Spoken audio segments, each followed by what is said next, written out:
On lap 7, they're almost side by side into the braking zone. Razgatlıoğlu outbrakes Bautista. Jonathan Ray still leads for the moment. So what happened over Bautista was he come across a small crest, and that's what unsettled the bike. There's a bump there even with the new track surface. Here goes Razgatlıoğlu on Ray to recapture the race lead. Once again, it's down into the Melbourne hairpin. Last time around, Ray was able to respond. This month, race 1 of the Prosecco DOC UK round goes right down.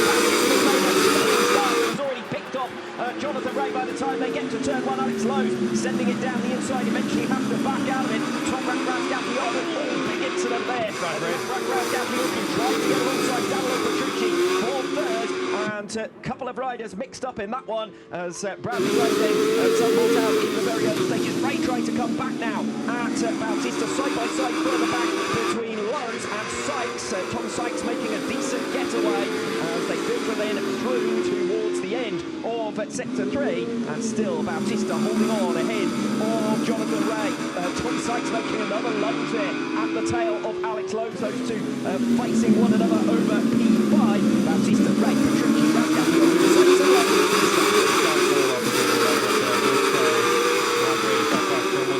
There was 2 rows between them as well. It's be interesting to see what happened. Well, right on board with Jonathan Ray. Bautista already starting to gap on his left. Back onto the tail of the race leader. Yeah, needs to attack straight away because we know how good Bautista is once he's got that head of steam down and he's able to have that clear track in front of him. Well, at the moment, Ray looks slightly vulnerable to Petrucci and Toprak Razgatlıoğlu directly behind in 3rd and 4th place. Toprak needs to come through with Petrucci right at the start of this race. Otherwise, you can give him too much ground. Very deep and wide trying to set himself up for a move down the Wheatcross straight at the start of lap 2. He ran a wider entry into Goddard's, but couldn't quite hook it up to pull alongside Petrucci, so the status quo is maintained for the moment at least. Bautista, Ray and Petrucci in those podium positions. This is Michael Rinaldi, so he must have got caught up in some of the mischief early on. Here he is, running wide. Oh, well, this is a separate issue there for Rinaldi. It looks like there was 9th and 10th were Rinaldi and Gerloff on the grid, so you would have thought that they were involved together, but it looks like a totally independent incident. Yeah, I made the same assumption there. Back to the front with Bautista and Jonathan Ray coming back at him. This is a strong performance now from Ray, who's almost alongside there, absolutely nose to tail. Bautista with a little bit of lead. No opportunity through Coppice, heavy braking now in towards the Poverty exit. We'll see if Bautista can stretch away. The longest stretch coming up.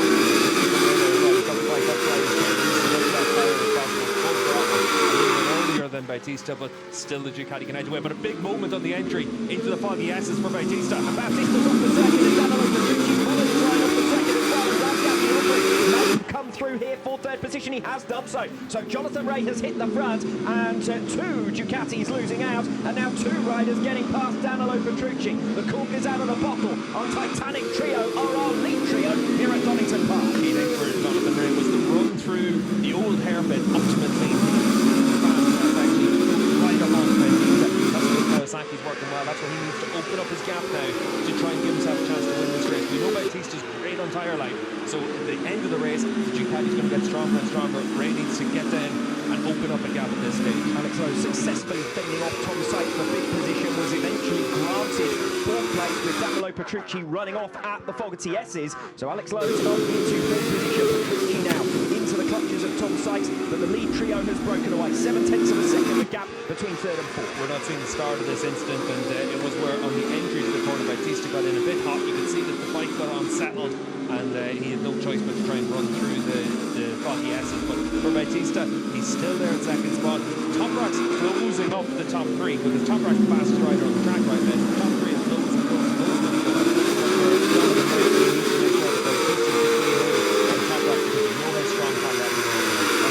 To get his head down now and try and bridge that gap. He's got it down to 6/10 of a second. It was up at 7/10. Petrucci directly behind him, and Tom Sykes now starting to fend off Andrea Locatelli as well as Axel Bassani, who's come through really nicely for 7th position now on Locatelli, as Locatelli's teammate Razgatlıoğlu makes the pass on Bautista through for P2. So it's now Ray, Razgatlıoğlu, and Bautista's gone from 1st to 3rd in just 2 laps. You can see how much time you lose with a block pass like that, but the load is right up onto the back of them as well. That gap had been half a second, but once you're making a move like that, you're literally doing everything you can to come through and then to hell with the consequences. That's what Toprak does, because he's got the confidence to know he can close up on Jonathan Ray. Fastest lap of the race last time around. Razgatlıoğlu won't mind Bautista having a little bit of company from behind anyway. Alex Lowe's now only 3/10 of a second back. Might well play into the favour of the current race leaders, because we know Bautista feels confident about playing the long game on tyre longevity. So down into the Old Hairpin then. This is from this point of the track onward. Jonathan Ray was much stronger than Bautista. Let's see if it's the same for Lowe's. He takes a tighter line into Schwann's corner and then on the run up to the finish to see if he can get close enough. Next opportunity for a pass is going to be either Alex Lowe's on Alvaro Bautista, because that gap is down to just a 10th of a second, or Axel Bassani on Tom Sykes for P6. Bassani was 3/10 of a second faster than Sykes the last lap around, and now all over the back of him. Two race leaders, Ray versus Razgatlıoğlu. The gap continually comes down over the course of this lap 4. Not quite close enough to strike going into the Fogarty S's, but it's the heavy braking zone towards the back end of the lap that Razgatlıoğlu favours. The next move might well be Bassani on Sykes. He has now got through for that 6th position, so Axel Bassani making a swift resurgence through the field, and Sykes will now come under siege from Andrea Locatelli, who's at least shown him a wheel there coming through turn 11. I think it's as well, it looks like. So Sykes losing a couple of spots on this lap. Shame for Tom, but he's still the top BMW rider, and that's what the target has to be for Sykes. Yes, so Scott running down in 12th position for the record as we come into lap number 5. Jonathan Ray sets a new personal best. Toprak Razgatlıoğlu with a new fastest lap of the race, a 1:27 flat. That's over 4/10 of a second faster than Alvaro Bautista, who's now over a second behind the race leader for the first time. Sure, he had set a new fastest lap of the race, and then Toprak went a quarter of a second faster to keep bridging that gap. Alvaro Bautista, new personal best before 10th of a second off the pace. That's why it's stretching out. And meanwhile, we've got a Ducati on Ducati fight for 5th position, Prix versus Bassani, as Bassani's climb through the field continues. Nothing to choose between the two race leaders. Razgatlıoğlu all over the back of Jonathan Ray as we see the start again. Yeah, Bradley Ray's going on the number 28 machine, the white helmet at the back of the shop behind Black Mona, and Durlov is doing a contact with through the first point on the right hand side of the shop, and there. So strange one there, considering that there was 2 rows of grid between them. Yes, Ray versus Razgatlıoğlu here at the front of the field on lap 5, just a 10th of a second between the two of them. We know how strong Razgatlıoğlu is on the brakes in the second half of the lap here at Donington Park, but Ray resisting quite nicely for the moment. Yeah, behind them, Petrucci and Bassani are doing a good job to latch on to the back of those as well. That's going to be a scrap for 4th. Yes, and Bassani's the fastest dog, and in fact Bassani, aside from Razgatlıoğlu, was the fastest man out there on lap 4. So Razgatlıoğlu's new fastest lap of the race, otherwise it could have been Bassani's. Into lap 6, 2/10 between Ray and Razgatlıoğlu. Bautista coming back at them. Toprak needs to get the hurry up, and he needs to get through on Ray, because last time around it was Bautista, who was the fastest rider on the track, quarter of a second faster than the race leader. Ray with a very different line through. Redgate looks slightly wide, and Razgatlıoğlu now is bunched up behind him through the twisty section on this circuit, where it's most difficult to make a pass. The second half of the lap from turns 8 onwards is where Razgatlıoğlu should be looking to get this done. Yeah, you need to scare the rider to try and make a move on the run down through the trainer curves. The rest of the track, Toprak can make moves just on the heavy braking zones. Down into the Melbourne loop where he came through on Bautista. That's where he's going to try and attack Ray. And Ray moves to the inside as they come in towards Coppice. He is fending off Toprak Razgatlıoğlu. Now we'll see what Toprak can do with the slipstream. It is the longest straight on the circuit, the Dunlop straight, coming into the Fogarty S's. Razgatlıoğlu will move to the outside. Ray will defend the inside. Both of them braking as late as they dare, and Bautista now right with them. With 2/10 of a second faster on lap 5. He's visibly closed a few tenths on this lap. Razgatlıoğlu says it's now or never as they come into the Melbourne hairpin on lap 6. Toprak Razgatlıoğlu leads Jonathan Ray, and Bautista is closing down the pair of them. Yeah, how many times in the past have we seen Ray answer straight back to Toprak? Doesn't have the bike to do it anymore. Not this time around, although Ray does narrow the gap at the apex of Godard's on lap 6. So Razgatlıoğlu is through to the front. Ray now pursuing him. Bautista again faster than the men ahead of him. Half a second faster than Jonathan Ray. Admittedly, Ray was passed to be added into the mixture through the Melbourne hairpin. But Bautista now only 4/10 of a second behind Razgatlıoğlu, your race leader. And at the moment, this looks like a matter of time. Yeah, for Jonathan Ray, though, very strong in the run through Hollywood down the curves. And this is down into the Old Hairpin, not able to make a move. So Toprak been able to hold them off, but Ray has speed in that first half of the lap. And Jonathan Ray, not afraid of using it either, will make the pass boldly there on Toprak Razgatlıoğlu. And this is bad news for Toprak and possibly for the neutrals as well, because Bautista's been closing on them. A couple of tenths of a second per lap against Razgatlıoğlu, and even more than that on Jonathan Ray, who is once again your race leader. He's calling them up here, and behind is nothing but.